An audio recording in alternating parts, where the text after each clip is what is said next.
Hello, everyone, and welcome to another riveting edition of Under the Floorboards, where we laugh at the creatures that go bump in the night. I am your host, John, joined as always by my beautiful co-host, Eric. How are you this week? I'm so stoked. I know this episode's about to be so much fun because we're about to talk to some of the people from one of our favorite films we have watched this year.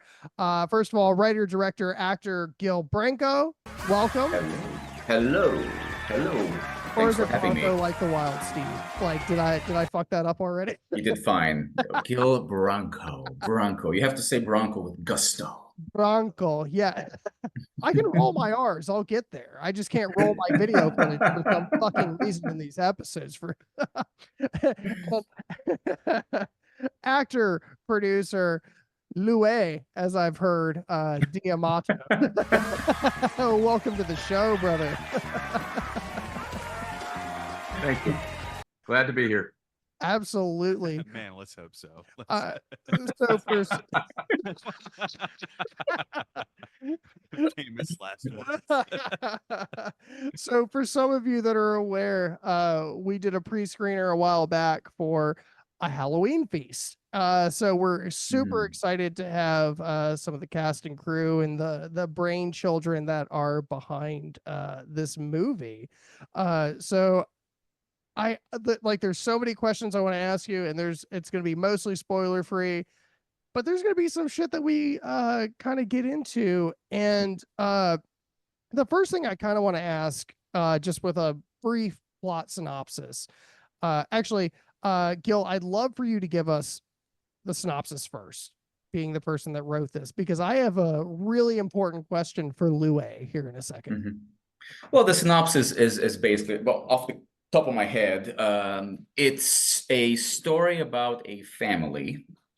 It's a movie that's centered on their relationships, and things get crazier and nuttier and more insane as things go by, because as time goes by, because the matriarch, the mother, she is losing her mind and she starts killing people, and everything is resolved at a Halloween night during a very special feast.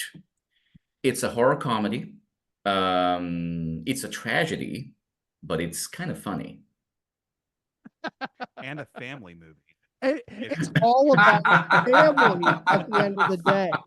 Let me tell you something. I always have trouble explaining the movie, because the movie is just this insane, I guess, characters that come together and interact, and I always have trouble explaining it. You know, it's not as easy as, let's say, Forrest Gump. Have you tried explaining Forrest Gump?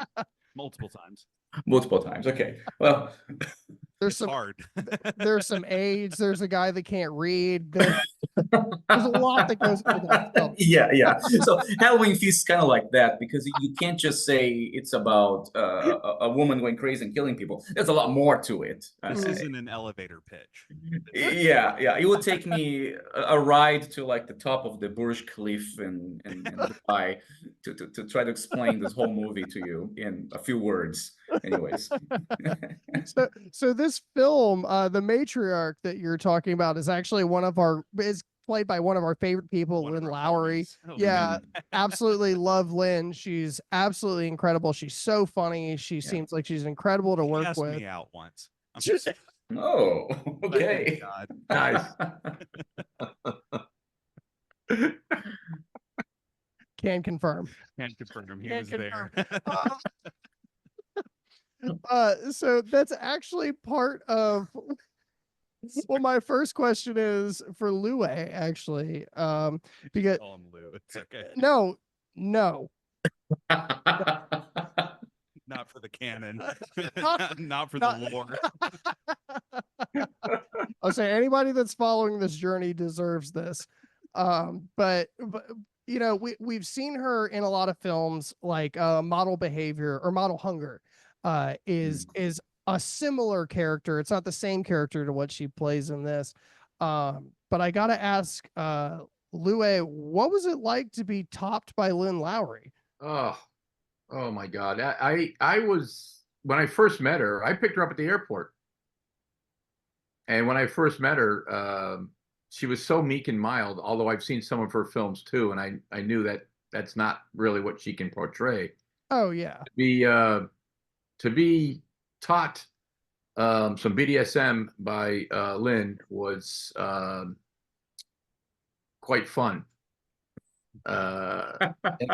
And by the way, Gil pretty much wrote that piece in there because Lue was going to be playing that role, and I've known Gil for 20 years, so it was very fun for him to know. Yeah, I got this all the time before it came up. This is going to be great. He was busting my balls a lot. So Yes, she was. Before we were turned out- shooting all those scenes, I've known Lou for about 20 years, and that's what we do with friends, for leading up. I'm like, hey, Pop Lou, each other. so Yeah. we're gonna have you, semi-naked, harness. Yeah, it's gonna be fun, slapping the ass, and she did pretty. I'll tell you, a lot of that was ad lib from her part, and so that made it a lot more fun because I didn't know it was coming next. And to be honest with you guys, incredibly honest, on the script, I had BDSM scenes, but I did not know what is going to be in there. Because I'm really not in that world. And this is my full honesty here. Yeah. I was Are you just telling me that Lynn Lowry came in and took charge? Just pulled that out. It was kind of improvised. And, my wife, Kate, she had some experience in that world. So she kind of was coaching. And then we found out that our sound guy was a Shibari expert. He actually could tie knots perfectly. Okay.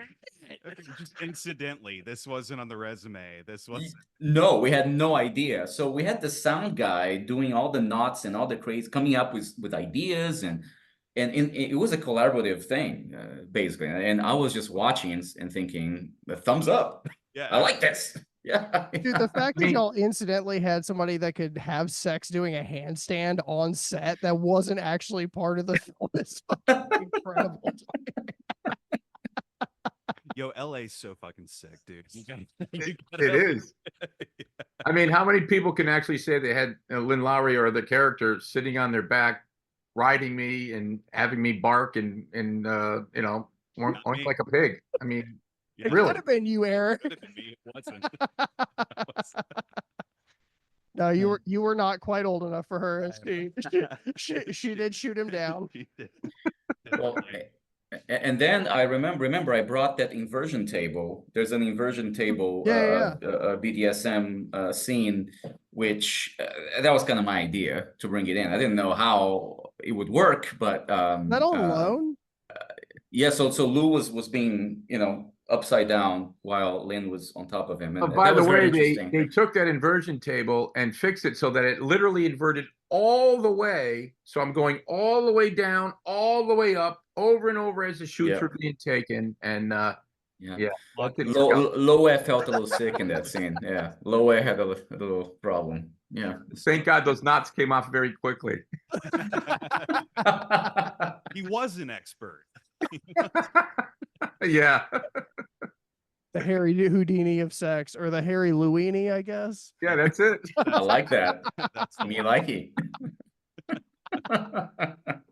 Louis Likey. Gil wanted me on the cover of BDSM magazine, but that didn't work out.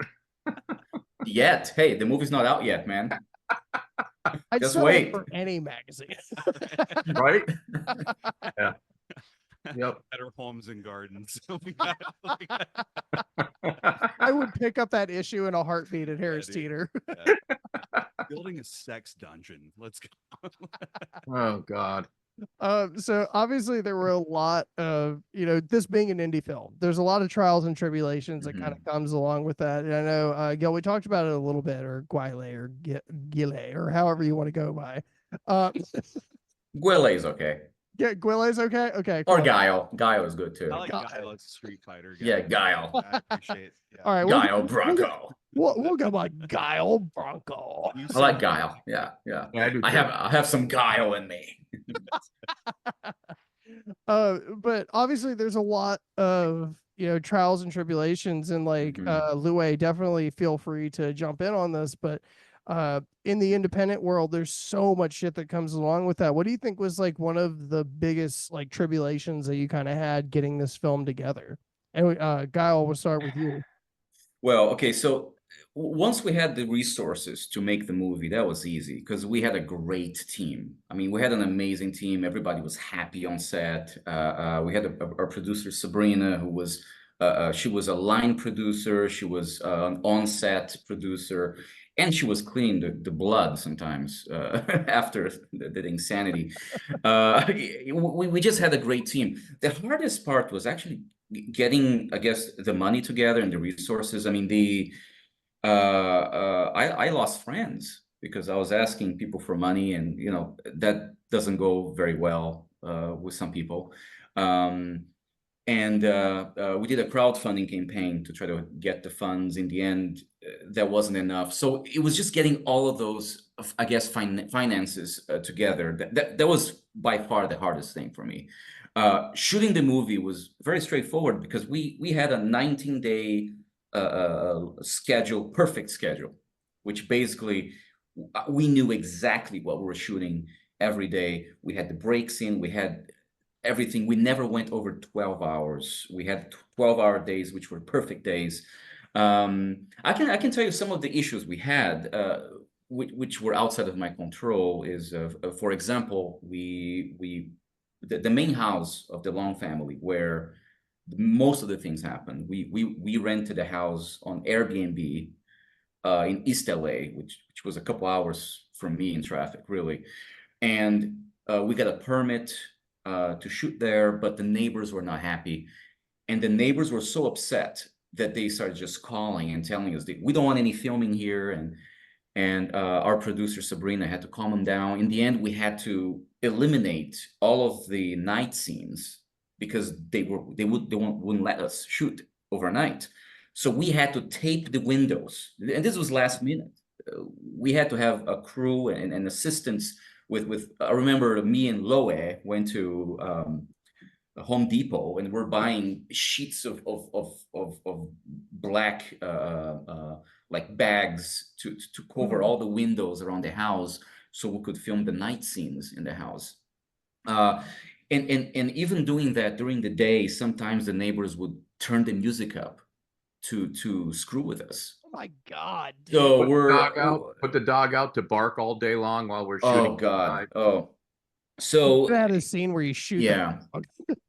Dude, just imagine we're trying to get good sound, and these people just start playing some Mexican music. Could have been any music, okay, but it was some, I guess, salsa. I don't even know, rap in Mexican. So you speak Portuguese. I would speak assume Portuguese. That it's not far away from being able to understand. It was Spanish. weird, Right. some weird stuff playing very loudly, and I'm just like, oh no.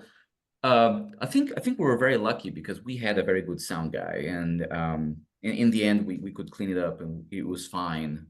But this is just an example of so what he happens. shot the dog. Got it. Lou, did you shoot the dog? I did not. Okay, good.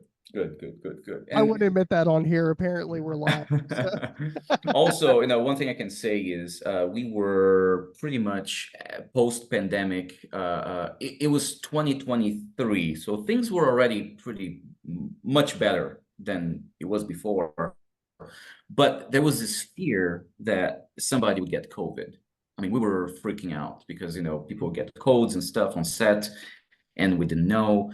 I remember we had only 3 days to finish filming the movie, and we had these bar scenes with 40 background actors scheduled to come, and it was a big, important scenes, as you see the party, the Halloween party, and those scenes in the bar. And one of the lead actors got COVID, and what happened was, I'm not going to say who he was, but I rewrote the script without him, because being a low budget independent film, I couldn't reschedule that scene. I couldn't just go like, okay, we're just gonna film next week or something. We had to finish the movie. So I had to do a night rewrite, eliminating him from that scene. And a lot of people actually liked the change because it made the character of Karen more strong. I'm not gonna get into much detail, but in the end, it was a good decision that I made that was brought on by something that caused so much panic, because I was in panic when I heard about it.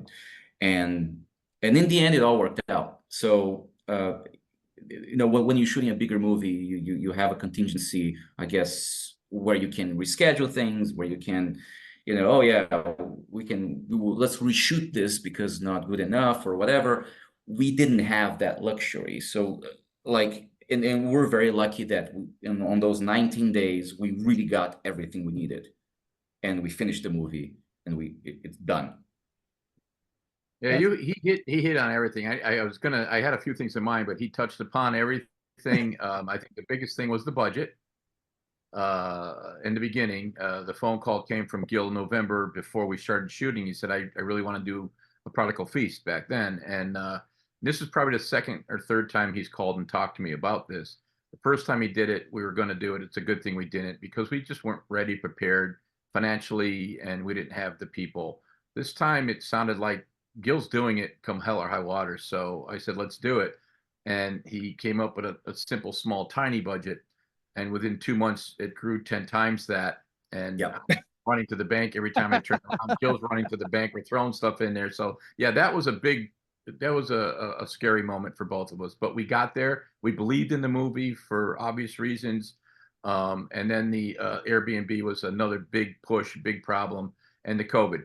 I remember that phone call from Gil too, because I was flying back and forth once during the film, and he'd called me and said, we got a problem. And he explained it to me, how are we going to cut around this? And we were thinking about it for a while. And I think all I said to him was, I remember this certain character that he wanted to put in it. I said, remember one of the things she said in the film to, without giving it away, that she has something. And he went, oh my God, I can write that in. And within, I'm going to say 10 seconds, Gil rewrote this thing based on that knowledge, because that's what Gil does. And it was, that was probably our, that's pretty much all we really had was the budget. We worked around it. We're a little, we have a lot less money than we had, but yeah, right now. right now, and everything else just seemed to work in. There's something about Gil, knowing him for as long as I have. I was going into this as a partner, business partner, knowing that this guy has an amazing mind. He really can think quick on his feet, and he had to do that at least 2 or 3 times during the film to change things around. And I think all of the changes were for the better. Most of you will never know that unless we really got into deep detail, but it was just phenomenal. And I used to get calls, and it would say, do you want to hear crazy? And every time I heard that, I knew something big was going to happen. And 2 or 3 of those happened in the film. And we won't go into too much detail there, but yeah. I guess one of the want to hear crazy was when, guess what? Lynn Lowry's in the movie.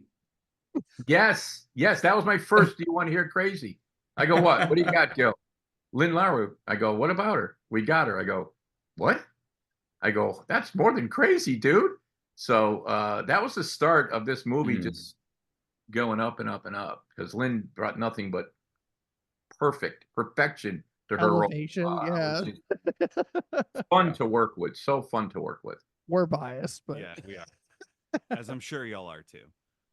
Absolutely. We are now. Yeah, we love Lynn Lowry. Are you kidding me? She was great. And I mean, when you look at the reviews that are out now, I mean, people just praise her acting and what she did. And recently we got this one review. They said, Lynn Lowry is the current generation serial mom. I love which that. is an interesting movie that a lot of people talked about as being, I guess, in many ways close to our movie. I only saw it for the first time 2 days ago, and Lou saw it today because I told him to watch it. And there are a lot of elements in Serial Mom that we have in our movie. I mean, it's very different movies, but I was actually quite shocked about many of the things that I saw as, yeah, to the point where people wouldn't believe us that it wasn't an inspiration, but I had never seen that I didn't even see. Yeah, never seen it. We did this. Yeah, it's crazy. Yeah. So guys, I'm always curious what it's like being people that are working on a movie behind the camera, and certainly in like the cutting room floor and things like that, but you're also acting in the movie. Can you guys both talk about your experiences with that as it pertains to like a relatively spoiler-free standpoint with this one? relatively. Well, I can say one thing. I'm mostly an actor and a writer. I love to write. I love to act. I wasn't going to direct this movie for the longest time because I've been developing the screenplay for over 15 years. I'm gonna give you just an example of how far back this goes. I had my first feature version of this film in 2008. That's a while back. Yeah. And I hadn't and graduated high school We're yet. so- there you go. There you go. See, yeah, and I tried making this movie in 2011, and it didn't work. But it was a very different script because what happened is in a decade plus, I would go in and do rewrites, and I would just change things. I had a co-writer for about 2 years. I'm gonna say around 2011 to 13, around that time. His name is Arthur McClan, a very good friend of ours, brilliant writer. And he came up with certain elements in the screenplay that I really like. Because we were really going, how can we make this more and more insane? That was one of the things that obviously you guys saw the movie. We wanted to make this more and more insane. And Arthur was very good at that. For example, I'll give you an example. He came up with the end twist that you guys are blowing. So that didn't come from me. The crazy end twist did not come from me. Okay. That shit is fucking insane. For people who have not watched this movie, haven't seen this movie, are going to consider watching. That's what my partner's mom was like, what the fuck are they talking about in this? Are not prepared. So you're asking about the acting. I don't want to veer too much away. We can revisit this, but basically, once I decided to direct it, because I became very close to the material and I wanted to see my vision through, and I understood that if I got a different director, sure, it's my story, I wrote it, but I'll have to give him the freedom for him to have his vision. And I didn't want that. I wanted to really have my vision realized in this film. So I'm like, I'm going to direct this. But what did I do? I decided to hire the best assistant director I could.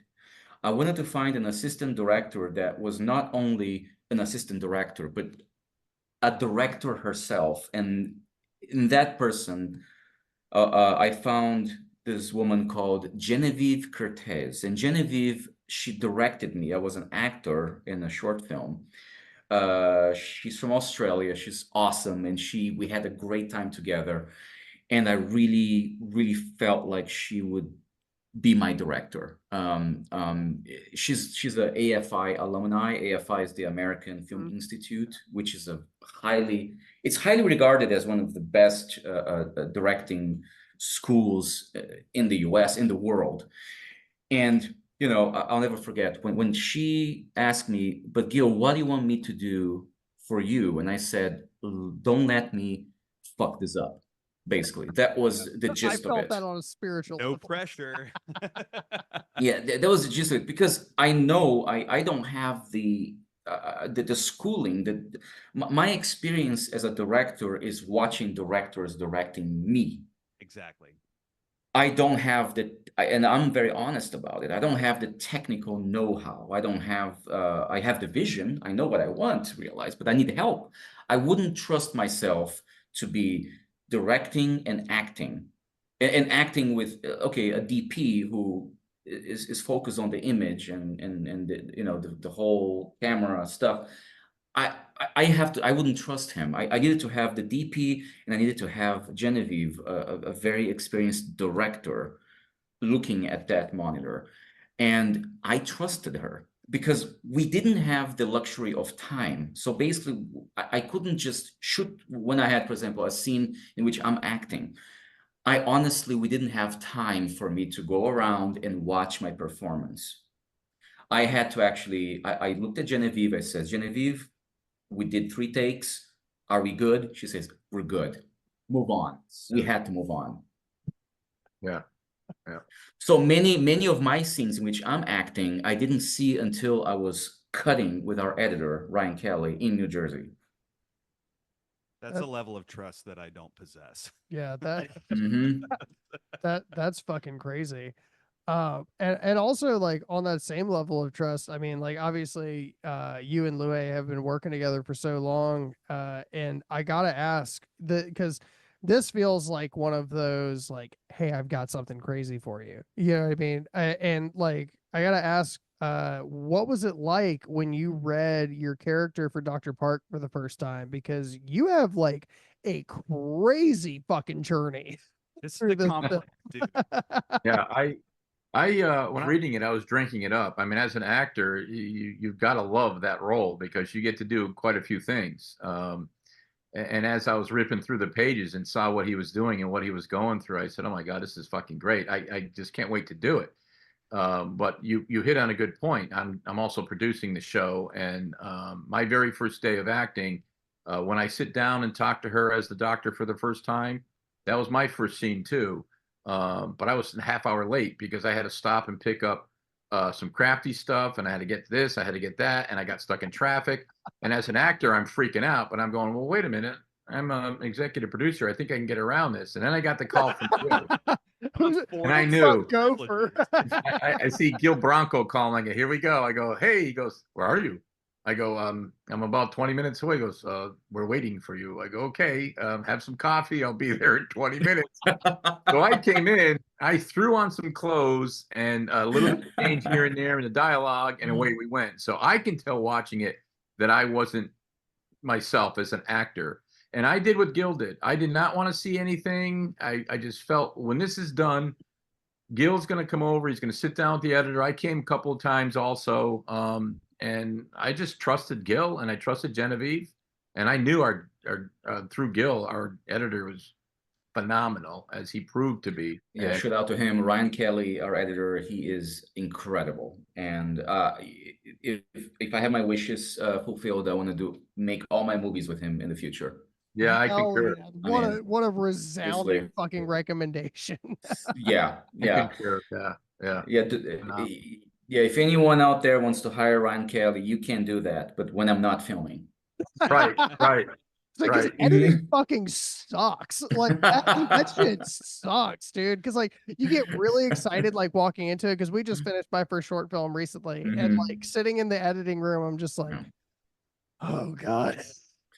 And You we see, did like it was like 10 minutes long, and you're talking about an hour and a half long film, and I'm just like, oh my but that's why you gotta have the team, and you see, he is good at that, and you know, basically, what we did with this movie, so we could get it finished sooner. We were sending him the files every day, so he was assembling the movie as we were shooting the movie. oh, that's amazing. And that That's saved us so amazing. much time, so much time. So I did see a little bit of what was going on, obviously. But one thing I can say, just to add up to what we're talking about, is I always want the actors to trust the director. And I think that is a very important thing, because on an independent movie, you don't have much time. Trust the director. And I trusted Genevieve, Lou trusted me, and that's how we made it work, because we had talented people in all those positions. Everybody who worked in our film is really talented. I can say that for Plus, sure. I knew where Gil lived, and I'm a Brooklyn, so I would have found him. That's right. Speaking of talent, though, there's actually something that I really wanted to bring up, because there's been some controversy about a couple movies lately, and y'all did something really, really cool in this one. And it was kind of having people in positions that make sense, like when you had Joe Guintu, I can't quite Into Joe Winter, yeah, Joe Gintu. as Nailed the it. as the attorney that we see, which is actually one of our favorite scenes in the film. But it is a person in a wheelchair playing a person Yes. in a wheelchair, and it's the same thing with Pancho Moller playing my personal favorite character, Pancho or Cujo. Yeah. Do you guys think that like when you're writing stuff like that, is that more, do you think you're like kind of going through a cultural barrier, or is it like, I know, Gil, you're from, or Mhm. Guile, you're from Brazil, and and maybe it's different down there. I just don't know, because there's like this whole ethos in America now where it's like, oh, you shouldn't be putting people like that in movies, and it's like, but they're actors, and that's Mhm. kind of where they are. So like, As what, actual human beings. yeah, so what kind of was the Yeah, start yeah. for some of these characters that y'all put in? Okay, first of all, I'm gonna say that as far as Joe Gintu, I need to applaud him for being in our movie, and the scene was specifically written like that. I wanted to have everything that you see happening, and he's in a wheelchair, and how it ends. Everything was written like that, and so I wanted to find somebody who was really, imagine, how hard it is for an actor in a wheelchair to get work. So it's just great we were able to give him this opportunity. Um, that was the character. I mean, basically it. Pancho is amazing. Pancho We know Moller. Pancho. We've We worked with him know before. Pancho. Yeah. And here's the thing, Pancho Moller, I met Pancho, I'm going to say maybe 12, 13 years ago. Pilot. We did a pilot project Yeah. called the Meltdown Pot, which is on YouTube. Anybody wants to see it. But Pancho played a very flamboyant character in my film, in the pilot that we did, and since then I know Pancho. So when I was, I guess, finessing and further developing a Halloween Feast to what it is today, I only could see Pancho in that role. I wanted to see Pancho as like a badass, like small guy, just like kicking ass and just being like a like a crazy, insane, Apologetic. office rocker. Yeah, and yeah. So it was basically, I think I wrote the role of Cujo specifically for Pancho Moller. I love Yeah, it. and Whereas, Pancho, by the yeah. way, Gil, I sorry to cut you off. Pancho, because I did work a lot with him. Our characters did cross quite a bit. Mm-hmm. He is what I would Because your call character needed to get his shit together, man. what's that? I said, because your character needed to get his shit together. Yeah, yeah. Well, he is a stand-up comedian. But one of his professions, you can look him up. He's very, very funny, and he showed that on set. So he is what I would consider a director's nightmare and a director's dream, because Yep. he did a lot of ad-libbing, a lot of adding lines, and there's times my eyes were just kind of looking at him like, and then I would just burst out laughing. I mean, some of the things he said I couldn't repeat. That's how bad it was, because so we couldn't do outtakes. But he was funny. Yeah. As Also, we were very lucky because we filmed this entire movie with 2 cameras. Yep. So we would get like a wide and a close up, or and that's how we got plenty of coverage for all the scenes. So we have a lot of material for our editor, thank God. But in the case of So incredible Pancho, though, because like 2 yeah. cameras isn't even a lot, Yeah. like you Right. have like these huge budget films that have like 5 to 6 on Yeah, that's coverage. crazy. So like That's y'all crazy, are yeah. crushing it on 2 Yeah. cameras. 2 cameras. Yeah, yeah. You had 2 cameras, but that saved us with Pancho, because if we had to, like most independent low budget films, you have 1 camera. But we couldn't get like the same performance out of Pancho ever, because he would come up with these incredible lines and we would never know what he would say next. I think almost everything you see in the movie that Pancho said, he improvised. And it's amazing. Yeah. But it was something you couldn't repeat. Like when we were in the bar and we're doing the whole cocaine thing, and he said, "This check better be good." And I said, "Yeah, well, this cocaine better be good." Well, his response wasn't what you saw. This fucking cocaine is so good, you're gonna have some whore standing behind you tickling, doing it. And it just kept going on and on. I'm just looking at it, and I just bursted out laughing. He's going, "Cut. All right, Pancho, let's see if we can do this a different way." He came up with 3 versions that I just could not even control myself anymore. Yeah, our editor, Ryan, told me that we have 18 minutes of outtakes with Pancho alone saying insane things. that And we one can't day, put on one day, if we have a special DVD, a Blu-ray release or something like that, we can maybe do like a special Pancho outtake section. mature audiences only, right? Yeah, I would get that Blu-ray in a heartbeat. You could tell me that it's just Cujo on there, and I would get that fucking Blu-ray in a heartbeat. Addiction. Yeah. Yeah. It's the best, man. It's stuff that you make you just roll on the ground laughing. I mean, it's amazing. Yeah. It's Well, just like when I got him with the pen, right? There's another. I won't say too much about that. When he went down, I think Gil's impression at first was, all right, I want the audience to feel that he's dead. So we're not going to see him again until later. Everyone's going, oh my God, he's still alive. Well, he had to go down and he went, fucker. And he's alive.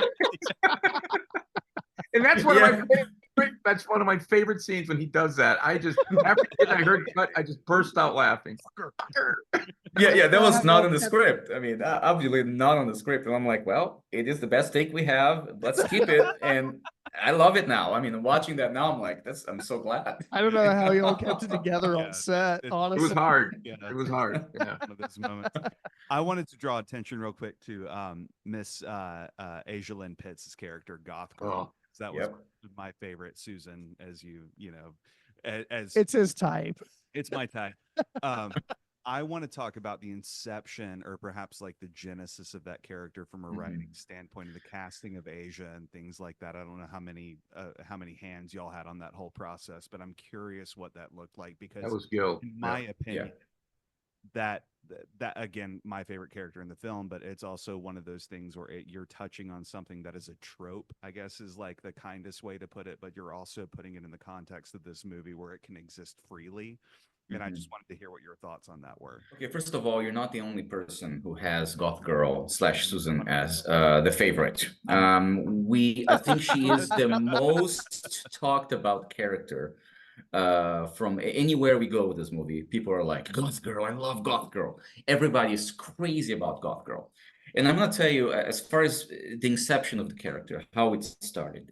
Goth Girl on the original screenplay, I guess, original versions, early versions, she had actually a smaller role. And I remember, as obviously some people would read and give me feedback on the screenplay, and people would say, I really like this Goth Girl character, because I was writing all those crazy things about, mysticism and she's very much into, spells and things like that. Sleeping in a coffin. And yet she feels weirdly grounded in the context of everything that's going around her, right? Yeah, and now what I'm saying is, this is when it was only a screenplay. We had no actors involved. People were already telling me I like this character a lot, and I'm gonna say, the tarot scene in the film. Yeah. Okay, there's a tarot scene that was probably it's actually a scene I wrote before we filmed the movie, because only on the screenplay alone, I got so much positive feedback that I felt like I want to make this character bigger in the story. So I wrote that the tarot scene probably, very not long before we started filming. And people love that scene because she reads the tarot, and I guess it brings more insight into the character and all that. Casting wise, okay. What's interesting about A Halloween Feast is that we didn't have casting. Most of the people you see in the film are long-term friends of mine.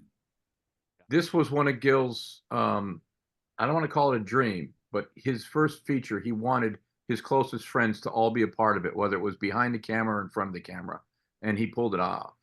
That's what heroes do. Was a good cast and crew. So. Yeah, and I'm lucky I have talented friends, because I was gonna say you're lucky that they're all talented, because it could have been like somebody that know how to tie knots. Some of them know how to. I agree. Yeah. Because that's what they tell you: do not cast your friends because you're biased, and you maybe they'll suck. and you think they're great, and then you're like, oh well, they're my friend. Of course, you got into the movie. Yeah.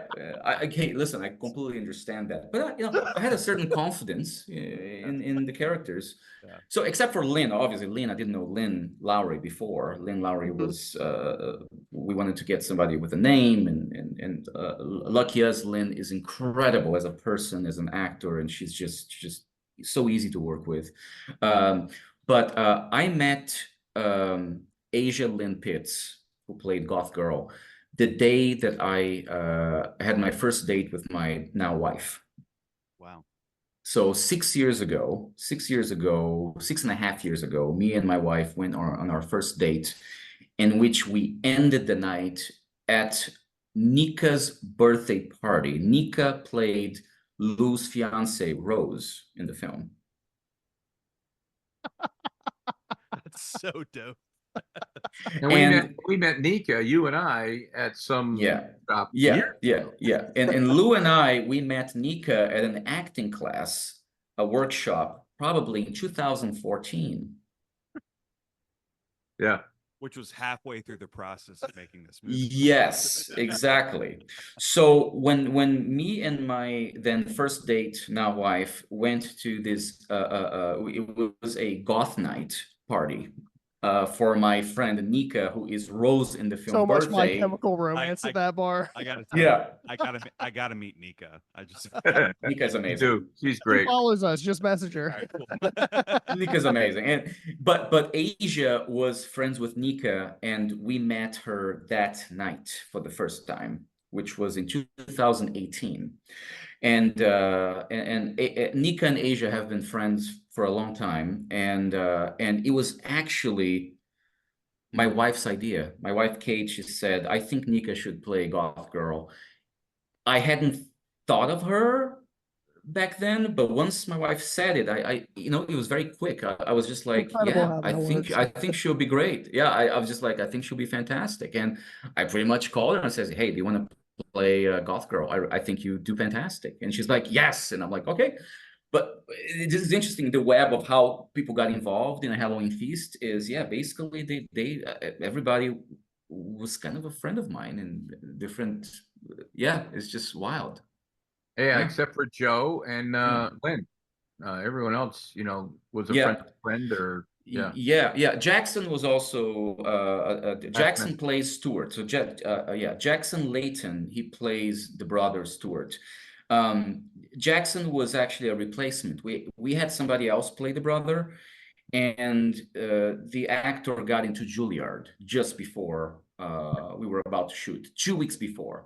So I'm freaking out because I'm like, dude, you gotta go to Juilliard. So I mean, I'll figure it out. I'll figure it out.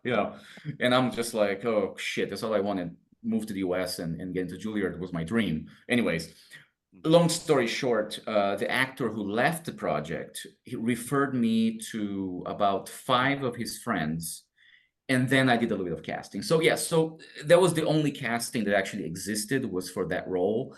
Those 4 or 5 actors that were referral, they sent me some tapes, and Jackson Layton was the best, and that is history. The rest is history. So. And he got to lay in the coffin that your wife built, from what I understand. That is correct. That is correct. That is correct. Yeah, by the way. Which is like one of my favorite Easter eggs in this whole. There it is. There's his living room. Right there, guys. Is Kate gonna pop out of that?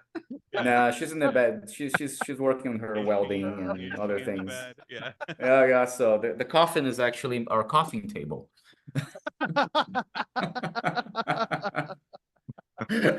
put our feet on top. Are becoming a theme among the interviews that we do, which is so funny to me. That's got to be the coolest one.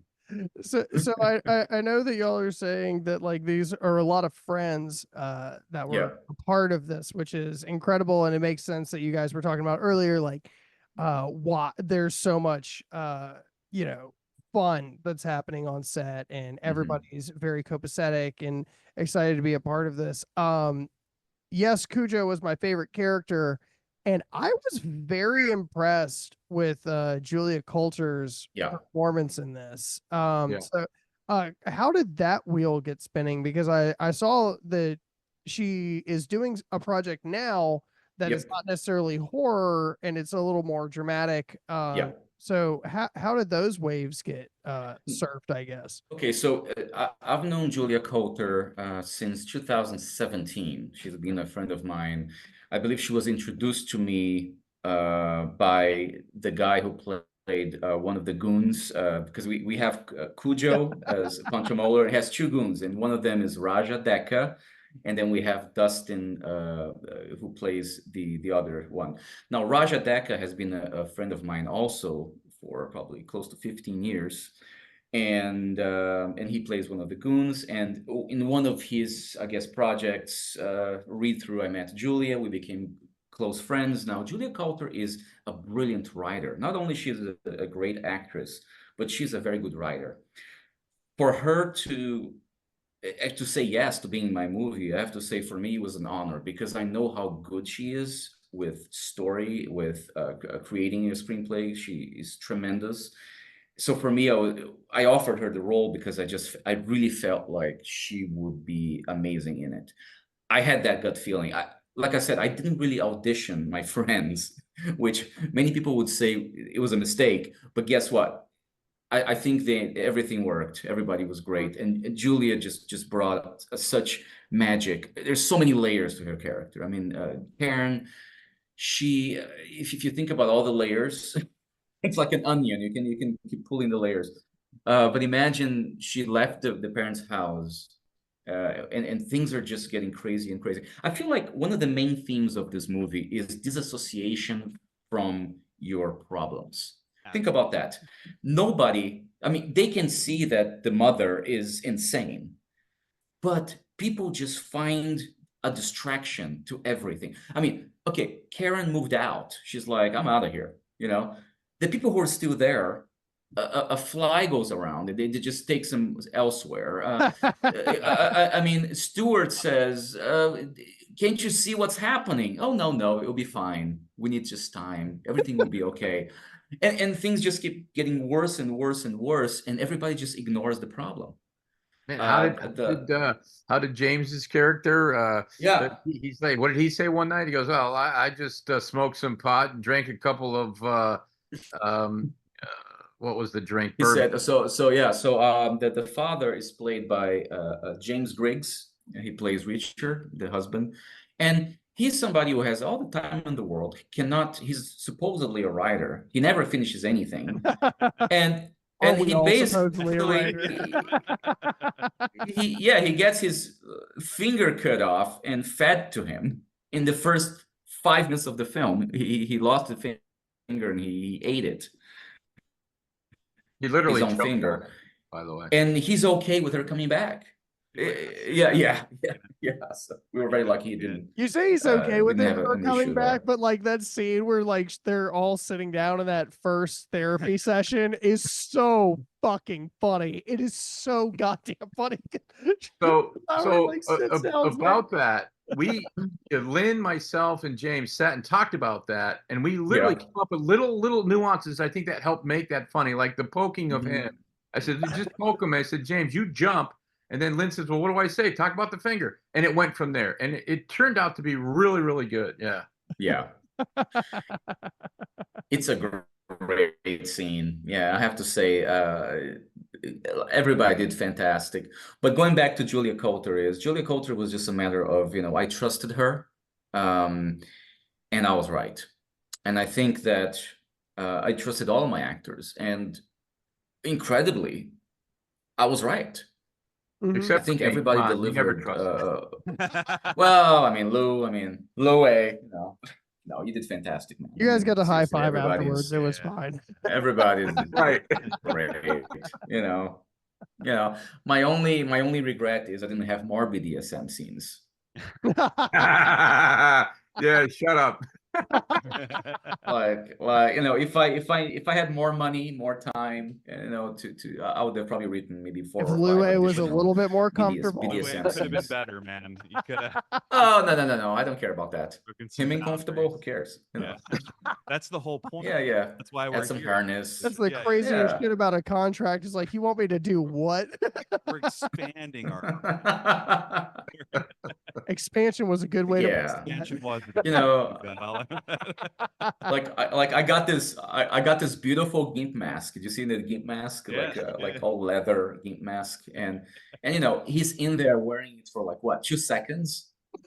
About to Right. go evil on his ass.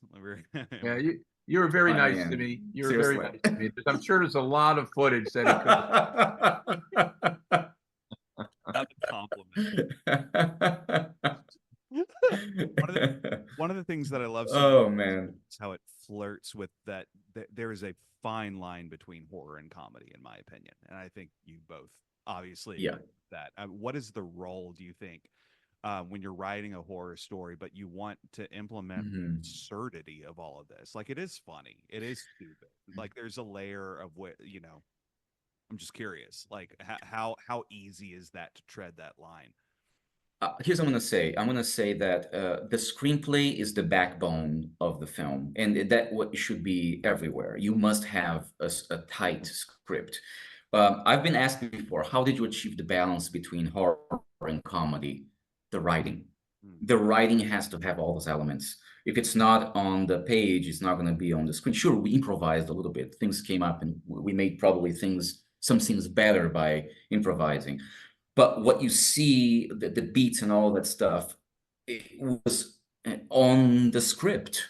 You know, I was really trying to craft those moments of like, okay, this is pretty horrific, but now this is pretty funny, and it's all there.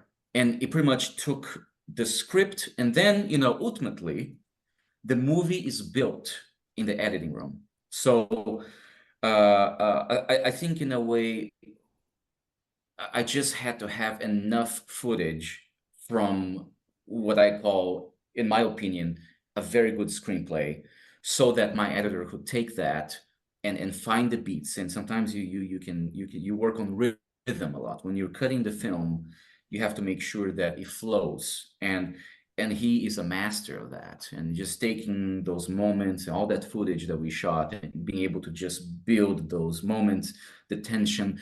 We actually we put some scenes, we interweave. Is that how you say it, when you put some scenes with other scenes You nailed together? it. Yeah, that happened a lot in the editing room. Yeah, we did that a lot in the editing room.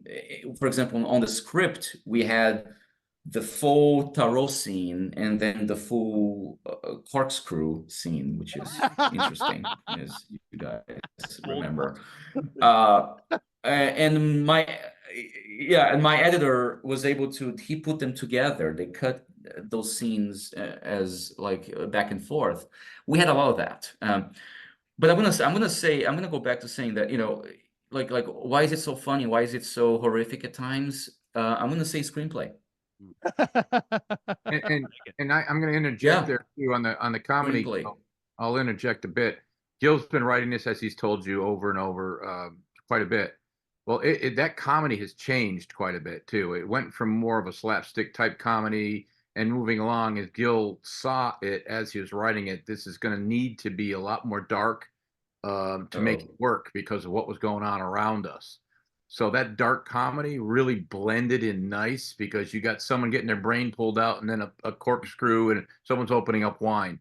You got what's his face falling down, you know, onto the bed, and you got my head coming down on the swing. There was all kinds of just really funny, dark comedy in between there that I thought was genius. And I don't know if Gil feels that way, but I do. I think the way he put this together and gave enough footage for, especially a director, his debut, he gave enough footage to our editor to be able to pull this off. Like that montage that he did, it was great. He couldn't do that without the footage.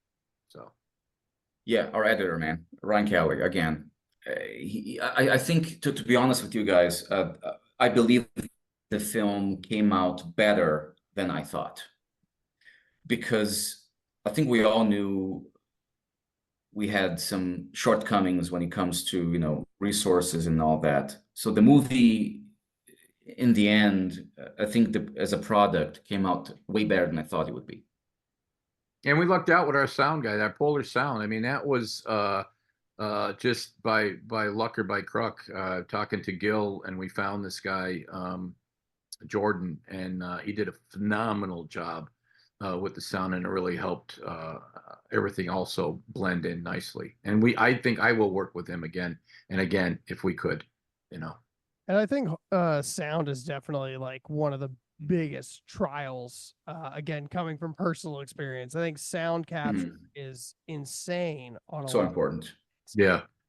So I mean, it sounded great. Even you know, through my TV. So I, you know, and I've had the opposite of that happen before. But we are getting to the end of this interview time wise, but there are a couple questions that I know we have for you. The last rapid fire mode engaged. I will say there is one more question that I would really like to ask you guys about because it was change one position. it's Change one your of position. yeah, you gotta sit us on the coffin. Yeah. That's right. I'm on the coffin right now. Look at that. But what one of my favorite scenes in this, there's a Russian roulette scene that happens, right? Was that in the original iteration of the script? Because as we were talking about with like that balance between comedy and the darkness that this movie kind of portrays, I thought that was kind of like the quintessential aspect of it, because it was literally like, we're having fun until you die. Yep. It's basically that was yeah, I wrote that as because I wanted it to be something so horrific, because it is horrific. I mean, it's just a fine line between life and death. And Lynn Lowry as Angela being so bonkers at the same time and going off the rails, and it just worked. I wanted to have an audience that was on the edge of their seat, mostly the entire movie. I wanted to write something that nobody knows what's going to come next, and for me that was very important. That was one of my favorite scenes, actually. Yeah. So I'm very happy that you like so much that scene, because yeah, it was written as something. How can I write something horrifically funny? Yeah. Maybe that's how I would put it. It's horrifically funny and insane, and the crescendo of insanity towards the end. And yeah, lose any power. It doesn't. I mean, like you said, that line between life and death, that you don't lose the sense of humanity in that moment, which I think is awesome. Especially the setting y'all put that in, like not just the color grading, but like the lighting that you used in there with like those really almost violent blues, and then like everything has already come to a head. So this kind of felt like the really big, like, all right, what the fuck is about to come of the rest of this story? Right. Where can it go from here? Yeah. Well, and nobody expects what's going to come next, and that's I think the beauty of this film for me is that I gave people something that you can't predict. If you don't know anything about the film, you don't know where it's going. You do not know where it's going, and and I'm very happy that I was able to do that, and make it work as a film, because you could criticize the film as saying that maybe we don't have a lot of character development, which is true. Like, I don't really go deep into the backstory of all those characters, but that is the movie. The movie is, I'm taking all of these characters and putting it in a blender. Pretty much. You know what I mean? We didn't have the time. We just didn't have the physical time to. You know, I will argue with you about your own movie for just a second here. Of course, absolutely. And I understand what you're saying. I don't particularly agree with that for myself. And I'm not saying that there was like, you know, this 2-hour Lord of the Rings background story for everybody Mhm. Of that course. that appeared in this.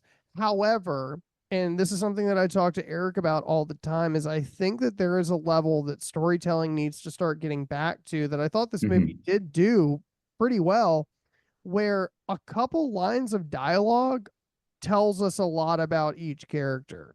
I don't think we need to have these entire scenes of like us walking from one point to another and Yeah. finding self-discovery and all of this shit. I think that like you can tell me someone's dad is dead in a line of dialogue. Like, Mhm. I'm Right.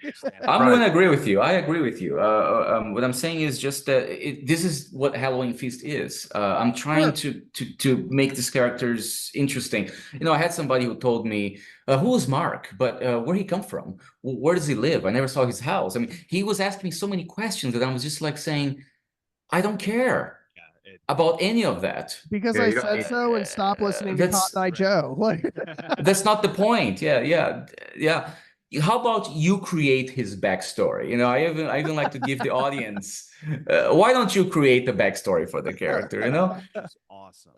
because if it wasn't for spoilers, Gil, I'd love to get into that last scene of the the whole you, Julia. I would, because it means a lot. What you guys do in there is very poetic, but I can't say too much because it really would blow a good scene. But a decision that was made in that scene was huge between characters, and I hope people get that. I mean, people who understand will get that, but there's some people who just might not understand it. But that was one of my favorite scenes. Absolutely. I think something that sums this movie up without spoilers is someone in this film drives off into the moonlight. yes, Yes. yes, yes, Someone does. yes. It's in it. Maybe a dinosaur. Could be. The Barney music. Let's get it going. The bony music. He may be a oh, by the way, guys, the idea of the bony character, the dinosaur, was also Arthur. Yep. But because I worked like that, I for a couple of days, because I moved to LA with no money, so I was doing all kinds of weird jobs. One of my jobs was being entertaining children with a mascot character. I did that, and when I told my heart and soul into that role. I mean, I told Arthur about it. He's like, "That's what you must be," and I'm like, "Really? Okay, It's Arthur. You must do it. sure." We've got I'm like, "Sure, you know." Driving a fucking Mercedes. I don't know what mascot money in LA is like, but based on the context of how you present it, Well, you see that he's in the beginning of the movie. You see he's in Beverly Hills, so rich clients, you know, rich clients. stacks a gig or something like that. What are we talking? I'm asking as somebody who doesn't make enough money. I'm just curious. My final question for you guys, Guile, I know that you are more than willing to go into depth with this. I want to know, you're not entertaining anybody. Nobody's coming over. You've got pizza ingredients in your home. Which I know that you have. Yes. I want to know from both of you what goes on your personal pizza. Okay. Louie, start.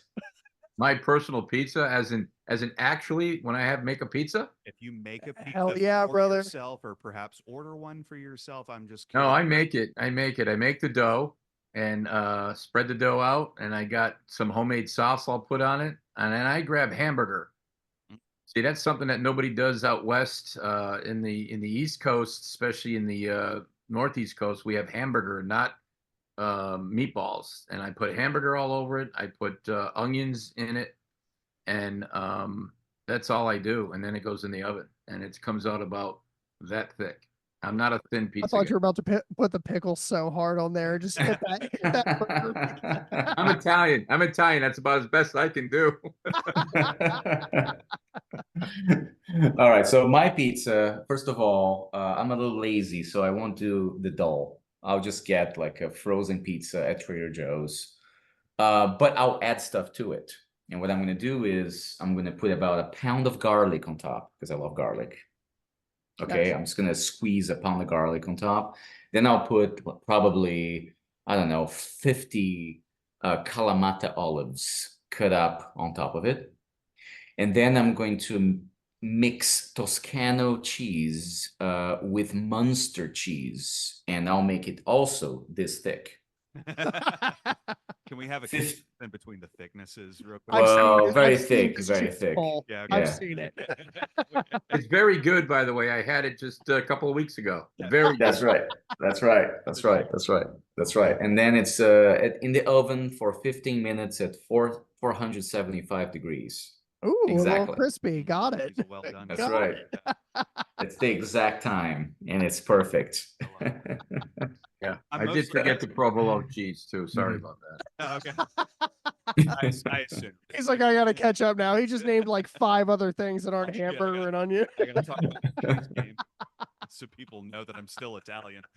We gotta- I'm asking because it's dinner time on my end, and I'm curious. So I always. Also, we always love this question yeah. because it's always all over the place because there are people that are so vanilla about it, and then there's people that have like A process. the passion. There's definitely a passion here. Yeah. Yeah. But I'm too lazy to make the dough. I tried it before, and I'm just like, I want to eat fast, so I want to have preparation and ready pizza in less than, I would say, 25 minutes. As my So- grandfather would say, that's what makes the pizza.